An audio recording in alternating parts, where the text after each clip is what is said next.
Astronaut ஆகணும்னா just space சூட்ட மட்டும் போட்டா போதுன்னு நீங்க நினைக்கிறீங்களா? நீங்க அப்படி நினைக்கிறீங்கன்னா அது கிடையாது. ஸோ நீங்க கரெக்ட்டான வீடியோ தான் பார்த்துக்கிட்டு இருக்கீங்க. இன்னைக்கு நம்ம இந்த வீடியோல என்ன பார்க்க போறோம்னா, ஸ்பேஸ் போறதுக்கு முன்னாடி ஹியூமன்ஸுக்கு ஆல்மோஸ்ட் இன்ஹியூமனான ட்ரெய்னிங் எல்லாம் கொடுப்பாங்க. ஸோ இந்த வீடியோல ஆஸ்ட்ரோனட் அண்டர்கோ பண்ற வியர்டஸ்டான அண்ட் அதே சமயம் டஃபஸ்டான சில ட்ரெய்னிங்க பத்தி தான் பேச போறோம். ஸோ இந்த வீடியோ ரொம்ப இன்ட்ரெஸ்டிங்கா இருக்கு. ஸ்கிப் பண்ணாம வீடியோ பாருங்க. இப்போ வாங்க வீடியோக்குள்ள போலாம்.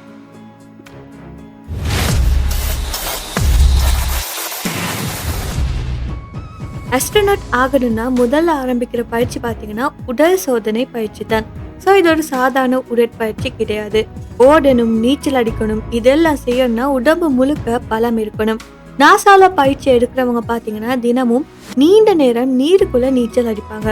ஸோ விண்வெளியில ஈர்ப்பு சக்தியே இல்லை, அப்புறம் எதுக்கு நீச்சல்னு கேட்டா அதுக்கு காரணம் இருக்கு.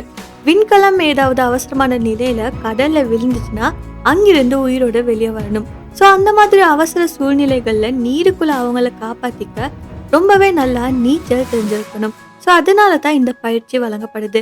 இந்த பயிற்சி சிலருக்கு பார்த்தீங்கன்னா மயக்கம் வர அளவுக்கு கூட கடினமா இருக்கும். உடம்பெல்லாம் சோர்ந்து போகும். அப்படி இருந்தாலுமே அந்த பயிற்சியை அவங்க நிறுத்த சொல்ல மாட்டாங்க. இதெல்லாம் தாங்க முடிஞ்சா தான் அடுத்த கட்டத்துக்கு போக முடியும். ஸோ அடுத்த கட்டம் இதை விட சிம்பிளா இருக்குன்னு நினைச்சா அது தான் கிடையாது. அடுத்த கட்டம் இதை விட கடினமா இருக்கும். இங்க என்ன நடக்குன்னா, ஒரு மிகப்பெரிய இயந்திரம் இருக்கும். அது வட்டமா ரொம்ப வேகமா சுழண்டிக்கிட்டே இருக்கும்.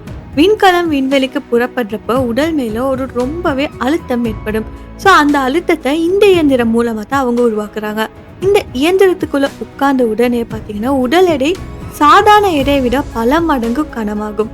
ஸோ கைகள் எல்லாம் உயர்த்துறது கூட ரொம்பவுமே கஷ்டமா இருக்கும். மூச்சு விடுறது கூட சிரமமா தான் இருக்கும். சில நேரங்கள்ல கண்கள் எல்லாம் இருட்டாகி தலை சுற்றும். பல விண்வெளி பயிற்சியாளர்கள் சொல்றது என்னன்னா, இந்த பயிற்சி தான் ரொம்பவுமே கடினமான ஒரு பயிற்சின்னு சொல்லி. ஸோ இந்த பயிற்சியை உடலும் மனமும் தாங்கி வெற்றிகரமா முடிச்சா தான் விண்வெளிக்கு போற வாய்ப்பு கிடைக்கும். அதுக்கப்புறம் பாத்தீங்கன்னா விண்வெளியில ஈர்ப்பு சக்தி கிடையாது. அப்புறம் அந்த மாதிரி ஒரு நிலைக்கு எப்படி பயிற்சி கொடுப்பாங்கன்னு சொல்லி நீங்க யோசிச்சு பார்த்திருக்கீங்களா? ஸோ இதுக்காகத்தான் நாசா ஒரு சிறப்பான விமானத்தை பயன்படுத்துறாங்க. ஸோ அந்த விமானம் பாத்தீங்கன்னா ஒரே நேரத்துல மேல பாய்ந்து திடீர்னு கீழே இறங்கும். ஸோ அந்த சில வினாடிகள்ல பாத்தீங்கன்னா அந்த விமானத்துக்குள்ள இருக்கிறவங்களோட உடல் எடை இல்லாத மாதிரி அவங்களுக்கு ஒரு ஃபீல் வரும். அவங்களோட கால்கள், கைகள் இதெல்லாம் காற்றுல மிதக்கிற மாதிரி இருக்கும். ஸோ இதுதான் விண்வெளியில இருக்கக்கூடிய ஈர்ப்பு சக்தி இல்லாத நிலை. அதை அவங்க அந்த விமானத்தின் மூலம் உருவாக்குறாங்க. ஆனா இதுல ஒரு சிக்கல் இருக்கு. என்னன்னா, இதுல முதன்முறையா இந்த பயிற்சி எடுக்கிறப்ப பல பேருக்கு தலை சுற்றல், மயக்கம் இதெல்லாம் வரும். ஸோ அதனால தான் இந்த விமானத்துக்கு ஒரு வித்தியாசமான பேரும் இருக்கு. அது என்னன்னா வொமிட் கொமெட்னு சொல்லி வச்சிருக்காங்க.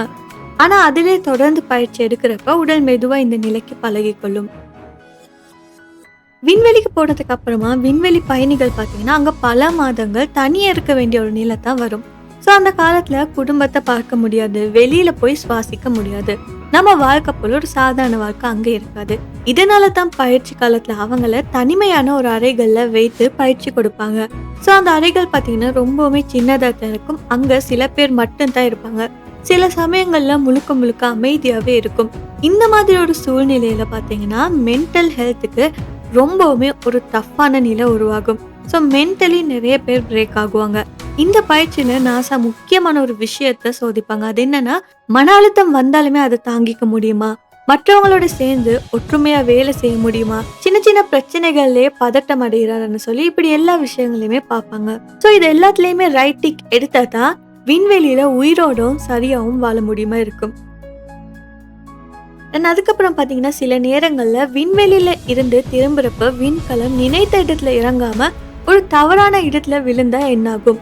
ஸோ அந்த மாதிரி ஆபத்தான சூழ்நிலைக்காகத்தான் விண்வெளி பயணிகளுக்கு பார்த்தீங்கன்னா உயிர் தப்பும் பயிற்சி ஒன்று கொடுக்குறாங்க. ஸோ இந்த பயிற்சியில பார்த்தீங்கன்னா அவங்க அடர்ந்த காடுகளுக்குள்ள, வறண்ட பாலைவன பகுதிகளுக்குள்ள, பெரிய கடல்களுக்குள்ள எல்லாம் போய் அங்க கொண்டு போய் ட்ரைனிங் கொடுக்குறாங்க. ஸோ அவங்க கற்றுக்கொள்றது என்னன்னா, சாப்பிட தகுந்த உணவை எப்படி கண்டுபிடிக்கிறது, உதவி கேட்டு எப்படி சைகை காட்டுறது, இதெல்லாம் அவங்க தனியா செய்ய கற்றுக்கொள்வாங்க. ஏன்னா அந்த நேரத்துல உதவின்றது உடனே கிடைக்காமலும் இருக்கலாம். ஸோ ஆஸ்ட்ரோனட் ஆகுறது பார்த்தீங்கன்னா ஜஸ்ட் ஒரு ட்ரீம் மட்டும் இல்லை. பாடி, மைண்ட், தைரியம் இது எல்லாத்தையுமே டெஸ்ட் பண்ணி அதில் வின் பண்ணால் மட்டும்தான் இந்த கனவை நிறைவேற்றலாம். இந்த ட்ரைனிங் எல்லாம் பாஸ் பண்ணால் தான் ஸ்பேஸில் ஸ்டெப் வைக்க சான்ஸ் கிடைக்கும். ஸோ இப்போ சொன்ன ட்ரைனிங்ஸில் எது ரொம்பவுமே வியர்டாக இருந்துச்சு இல்லைனா டஃப்பாக இருந்துச்சுன்னு சொல்லி கமெண்ட்டில் சொல்லுங்கள். ஏன்னா இந்த வீடியோ பிடிச்சிருந்த மறக்காம இந்த வீடியோவை லைக் பண்ணி ஷேர் பண்ணுங்கள். அது மட்டும் இல்லாமல் நம்ம யூடியூப் சேனலை சப்ஸ்கிரைப் பண்ணி பக்கத்தில் இருக்க பெல் ஐக்கனையும் கிளிக் பண்ணிக்கோங்க.